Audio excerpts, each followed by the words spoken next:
नमस्कार।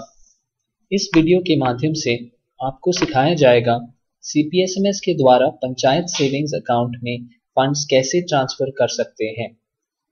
इसके लिए सीपीएसएमएस के वेबसाइट में लॉगिन आईडी और पासवर्ड एंटर करके पहले लॉगिन करें। लॉगिन करने के बाद आप पहले सीपीएसएमएस के होम पेज में आएंगे। होम पेज के बाईं ओर ई पेमेंट का मॉड्यूल है। अपने माउस को ई पेमेंट मॉड्यूल पर ले जाएं और उनमें से जो बटन खुले अपलोड मास्टर डेटा बटन को क्लिक कीजिए। Upload master data button click करने के बाद एक नया पेज खुलेगा जिसमें दो बटन दिखेंगे। इस पेज में पहले डाउनलोड मास्टर डिटेल्स पर क्लिक कीजिए। इस नए पेज में आप एक फाइल डाउनलोड कर सकते हैं जिसमें आपके पंचायत के गांव का मास्टर मिलेगा। इस फाइल में आप हर मजदूर की राशि की विवरण भर सकते हैं। इस पेज के दाहिने ओर आप गांव को चुन सकते हैं। आप एक गांव या सारे गांव का मास्टर एक साथ देख सकते हैं। सारे गांव को चुनने के लिए ऑल बटन को प्रेस कीजिए। गांव को सिलेक्ट करने के बाद व्यू रिपोर्ट बटन को क्लिक कीजिए। अब आपको मजदूरी के नाम और जॉब कार्ड्स के विवरण दिखाई देने चाहिए। एंट्री करने के लिए आपको पहले इस लिस्ट को डाउनलोड करना होगा। डाउनलोड करने के लिए दाहिने ओर पर सिलेक्ट अ फॉर्मेट बटन में एक्सेल ऑप्शन को चुनिए। इसके बाद एक्सपोर्ट बटन को क्लिक कीजिए। अब ये मास्टर फाइल डाउनलोड होगा। इस डाउनलोडेड फाइल को आप पहले आज का तारीख और गांव का नाम देकर सेव कीजिए। आपकी सुविधा के लिए ये जरूरी है कि आप फाइल को ऐसे फोल्डर में सेव करें जहां आप आसानी से ढूंढ सकते हैं। फाइल को सही नाम के साथ सेव करने के बाद उसमें एंट्री शुरू कीजिए। जिस मजदूर का पेमेंट इस फाइल से हो रहा है उस मजदूर के सामने मास्टर का नंबर, मैन डेज और राशि एंटर कीजिए।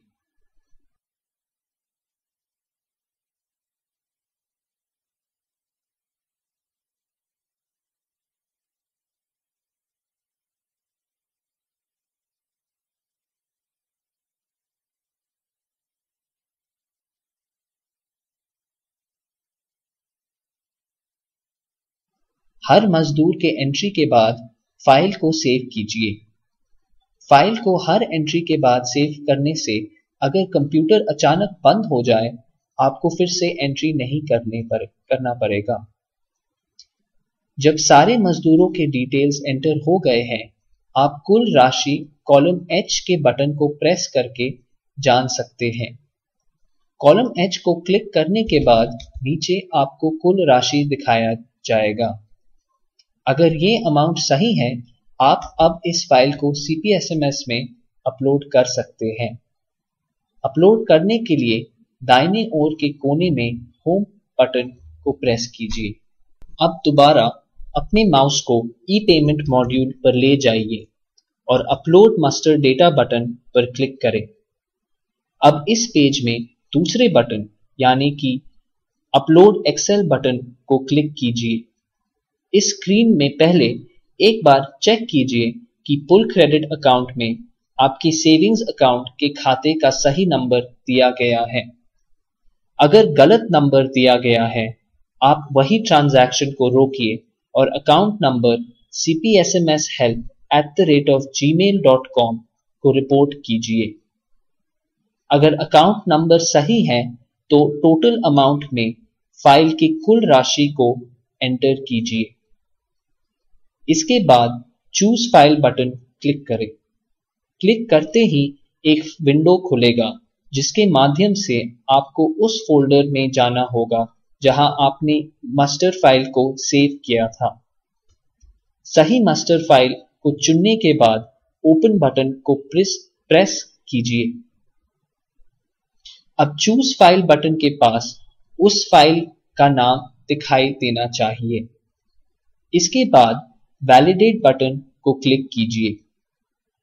अब आप देख सकते हैं कि आपके कितने एंट्री सीपीएसएमएस ने एक्सेप्ट किया है। अगर आपने एंट्री सही किया है, आपको जितने मजदूरों का पेमेंट करना है उतने ही संख्या एक्सेप्टेड रिकॉर्ड्स में दिखने चाहिए। एक बार व्यू बटन में क्लिक करके कंफर्म कीजिए कि आपने सही मजदूर के लिए सही अमाउंट एंटर किया है। अगर आपके एंट्री रिजेक्ट होते हैं तो आप रिजेक्टेड रिकॉर्ड्स को भी व्यू कर सकते हैं। रिजेक्टेड रिकॉर्ड्स को व्यू करने से सीपीएसएमएस आपको बताएगा कि रिकॉर्ड्स क्यों रिजेक्ट हुए थे। इन रिकॉर्ड्स को ठीक करके आपको मास्टर फाइल को फिर से अपलोड करना होगा। अगर एंट्री सब सही है, यस बटन को क्लिक कीजिए। यस क्लिक करने के थोड़ी देर बाद आपको master data has been uploaded successfully लाल रंग में दिखना चाहिए। इस मैसेज का मतलब है कि आपका फाइल सीपीएसएमएस में अपलोड हो चुका है। अगर ये मैसेज दिखाई देता है तो ई पेमेंट मॉड्यूल में फिर से जाकर अप्रूव मास्टर डेटा पर क्लिक कीजिए। इस पेज पर आप अपने अपलोडेड मास्टर्स को अप्रूव कर सकते हैं। पहले जिस मास्टर को आपको अप्रूव करना है उसको सिलेक्ट कीजिए। सिलेक्ट करने के बाद वर्क कोड चुनिए। अगर आपका वर्क कोड वहां नहीं दिखे, पहले योजना को नरेगा सॉफ्ट में पंजीकृत कीजिए। अगर नरेगा सॉफ्ट से उत्पन्न वर्क कोड सीपीएसएमएस में नहीं दिखे, मैनेज वर्क कोड बटन के द्वारा आप सीपीएसएमएस में खुद भी वर्क कोड ऐड कर सकते हैं। मगर नरेगा सॉफ्ट में हमेशा योजना पहले पंजीकृत करना चाहिए वर्क कोड को उत्पन्न करने के लिए। वर्क कोड चुनने के बाद मास्टर चक्र का स्टार्ट और एंड डेट कैलेंडर से चुनिए। इन डिटेल्स को देने के बाद आप मास्टर को अप्रूव कर सकते हैं। ध्यान दें कि अगर मास्टर में कोई गलती दिखे, आप इस पेज में मास्टर को रिजेक्ट भी कर सकते हैं, रिजेक्ट बटन को क्लिक करके। अप्रूव बटन प्रेस करने के बाद अगर master number has been approved successfully लाल रंग में दिखाई दे तो आप आगे बढ़ सकते हैं। फिर से ई पेमेंट टैब पर माउस ले जाइए। उसके बाद interbank transfer for masters tab पर माउस रोकिए। यहां जो बटन खुले उनमें से ऑथराइज इंटरबैंक ट्रांसफर के बटन को क्लिक कीजिए। अब ऊपर वाले टेबल में अपने मास्टर नंबर के डिटेल्स को चेक करें। अगर वर्क कोड या कोई और विवरण में गलती दिखे, आप अभी भी मास्टर को रिजेक्ट कर सकते हैं। अगर सारी डिटेल्स सही हैं, मास्टर को सिलेक्ट करके सबमिट इंटरबैंक ट्रांसफर बटन को क्लिक करें। क्लिक करने के बाद आपको मास्टर अभी नीचे वाले टेबल में दिखाई देना चाहिए। सीपीएसएमएस ट्रांजैक्शन आईडी कॉलम के नीचे मास्टर पेमेंट का एडवाइस नंबर दिया गया है। पेमेंट एडवाइस को प्रिंट करने के लिए इस नंबर को कॉपी करना बेहतर रहेगा। मास्टर को सिलेक्ट करने के बाद अप्रूव ट्रांसफर को चुनिए। आर यू श्योर मैसेज पे ओके बटन को क्लिक कीजिए। अगर लाल रंग में पेमेंट अप्रूव्ड सक्सेसफुली दिखाई दे, आप आगे बढ़ सकते हैं। अब ई पेमेंट मॉड्यूल में फिर से इंटरबैंक ट्रांसफर फॉर मॉड्यूल्स पर माउस ले जाइए। इस बार पेमेंट एडवाइस बटन को क्लिक कीजिए। अगर आपने पेमेंट एडवाइस नंबर को कॉपी किया था, आप यहां उसको पेस्ट करके सर्च कर सकते हैं।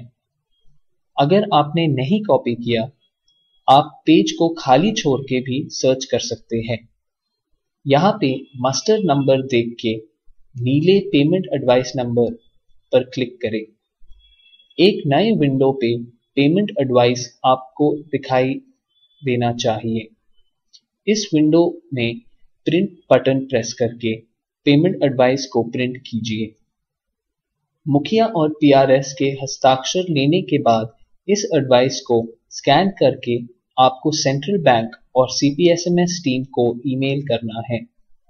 बैंक का ईमेल एड्रेस है cpsms_cbipatna@centralbank.co.in और CPSMS टीम का ईमेल है nalepayment@gmail.com। ईमेल रिसीव होने के बाद ही आपके फंड्स ट्रांसफर किए जाएंगे। धन्यवाद।